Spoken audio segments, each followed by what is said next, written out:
salah satu perkara yang sangat istimewa, unik dalam Bukhari dia ni, tak boleh nak lawan, tak ada lain. Kalau nak ada pun sebuah dua.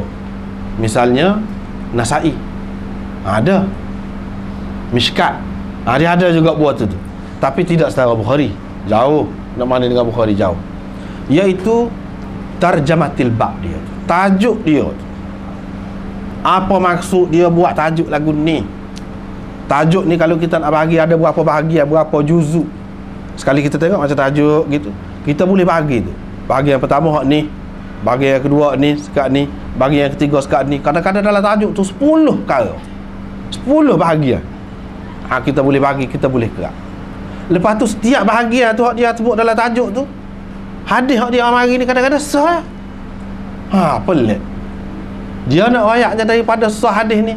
Juzuk yang pertama pun ada dalam hadis ni, juzuk yang kedua pun ada dalam hadis ni. Hak dia kata tu dalam tajuk dia tu memang ada dalam hadis tu. Kalau kita perhati molek, memang kita boleh simpulkan sehingga kita boleh buat tajuk seperti dia buat tu lah. Kalau kita perhati.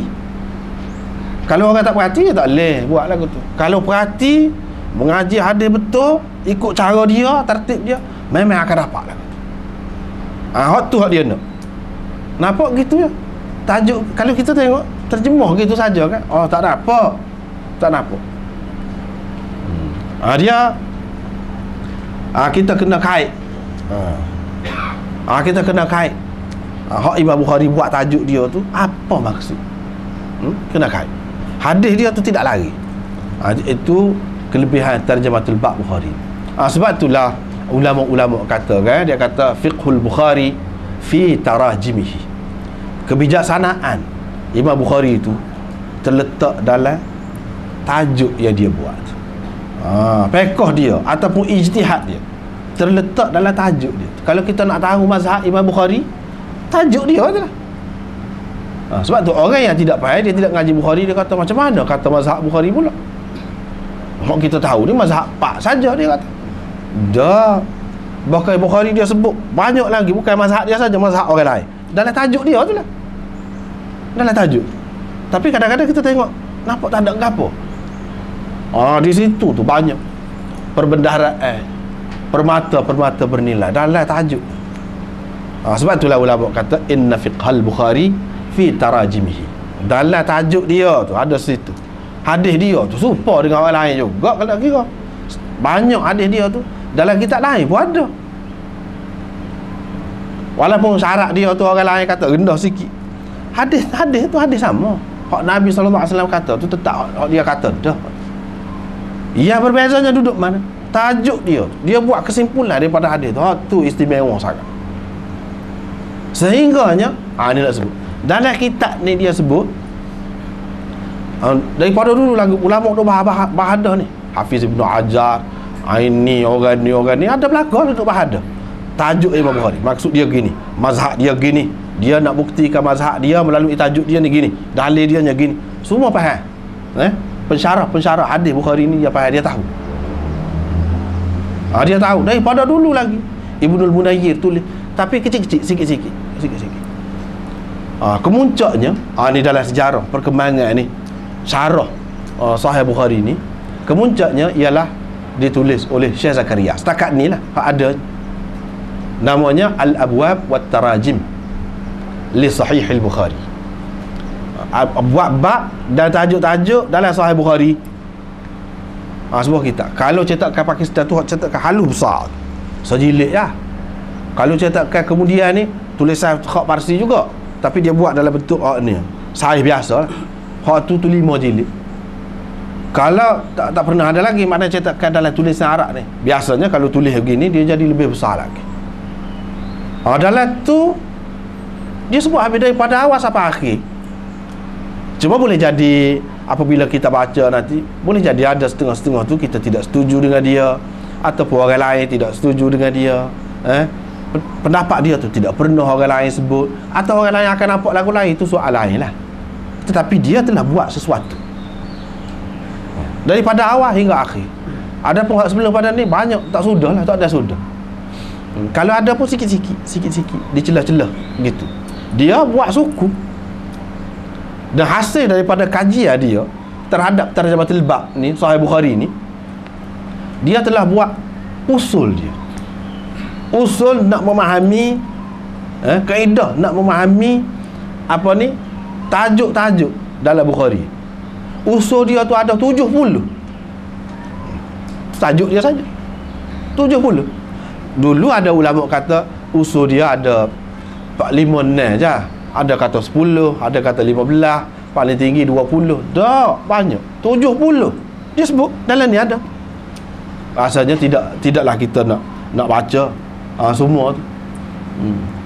Sebab dia sebut ni kalau maksud dia tarjamatul bab lagu ni, maksud lagu ni termasuk di bawah usul mana.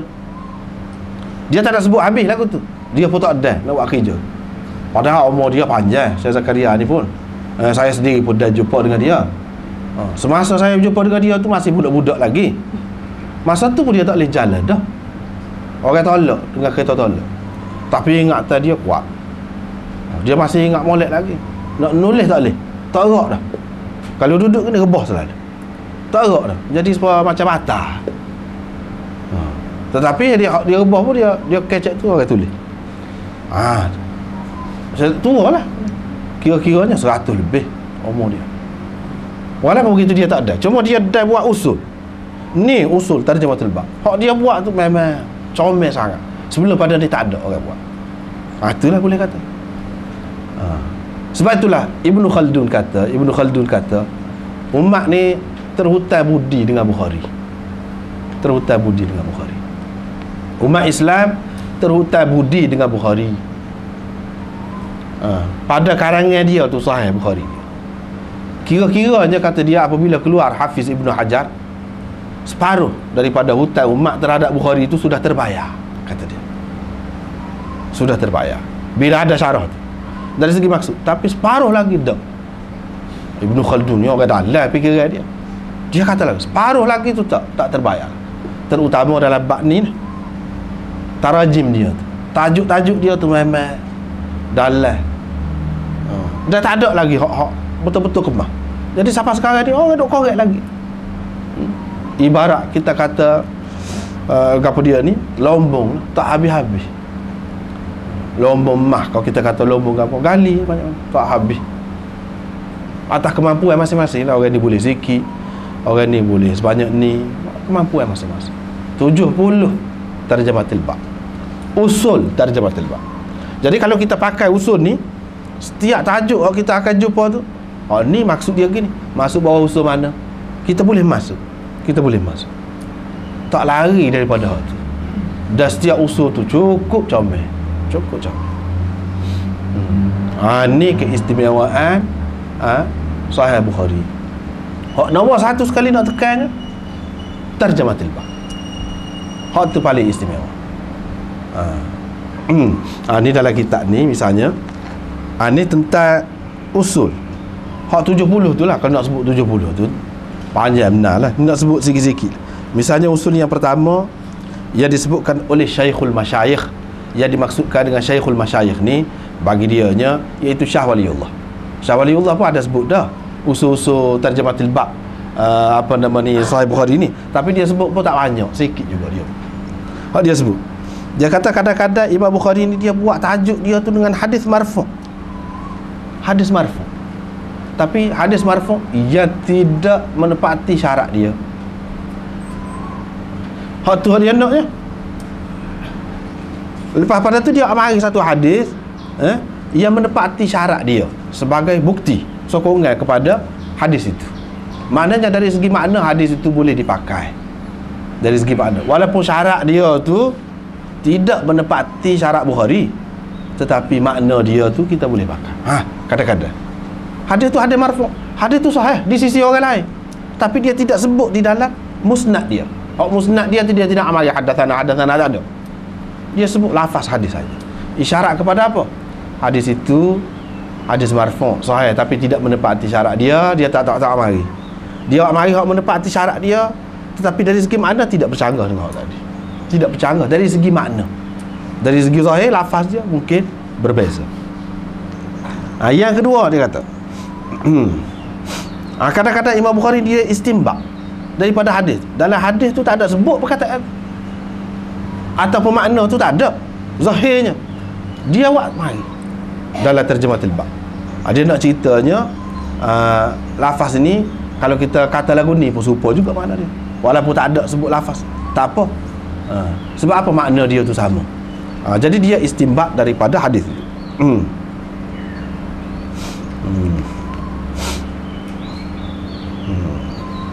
Kadang-kadang dia buat dalam terjematul bab dia tu, dia tajuk dia tu tak ada keputusan. Tak ada keputusan.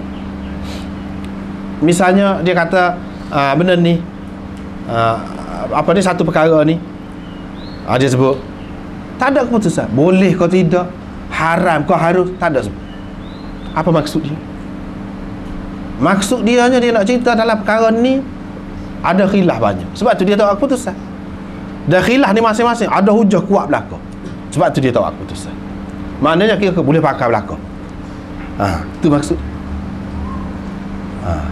Kadang-kadang dia mari seperti tadi sudah sebut dah, iaitu dia mari pendapat satu golongan saja. Dia nak ayatnya hak ni hak kuat dari segi hujah dia. Dia sokong hak tu, lagu tu hak kuat. Walaupun adalah berbeza daripada orang lain, tapi dia sokong hak tu. Dia sebutlah dengan terang. Dia sebut dengan terang pendapat orang ni. Kadang-kadang dia mari satu tajuk tu keputusan selalu. Tak boleh, tidak harus.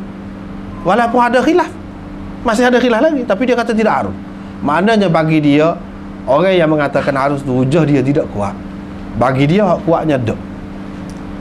Dia buat keputusan lah. Tu termasuk dalam usul yang ketiga.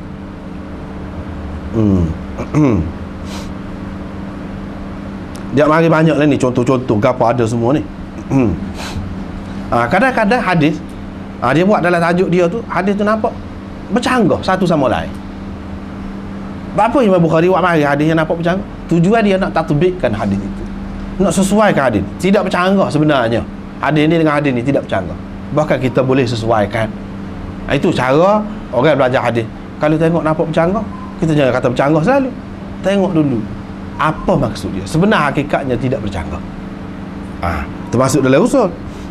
Dalam usul dia juga. Di antara kelebihan dia lagi dalam terjematul bab dia, dalam terjematul bab ni dia ambil satu, sedangkan hadis yang dia mari bawah tu ada tahwil sana, ada yang akan datang kita akan jumpa ada ha. Mana dalam ha tu hak paling kuatnya hak mana? Hak mana hak paling kuatnya? Dia nak ceritanya hak dia buat dalam tajuk dia tu lah. Hak tu hak paling kuat. Jadi kesimpulan daripada hak tu lah hak paling kuat. Tu cara dia juga, termasuk dalam usul dia juga.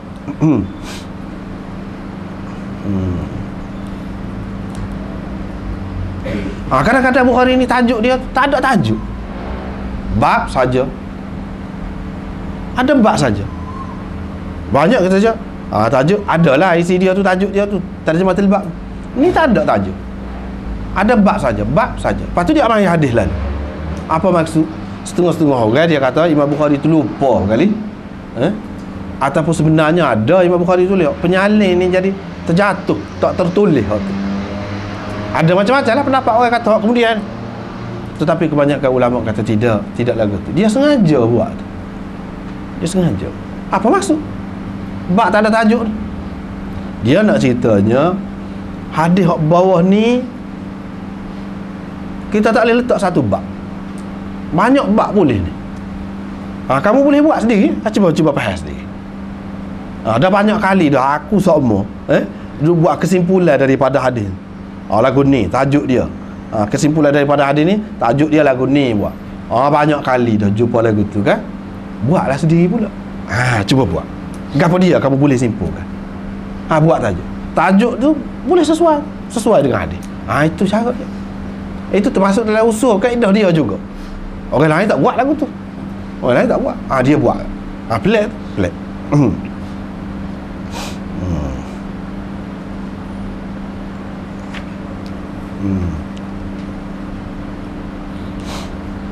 Banyaklah. Jadi kalau kita nak sebut semua ni tak perlulah. 70 lah. 70 usul. Semuanya boleh ada berlaku. Tak lari, maknanya tetap tu dia buat tu dalam satu sistem yang kemah, tak lari daripada tu. Ni khususiat orang panggil, ataupun keistimewaan, ciri khusus bagi kitab Sahih Bukhari itu yang tidak ada dalam kitab lain.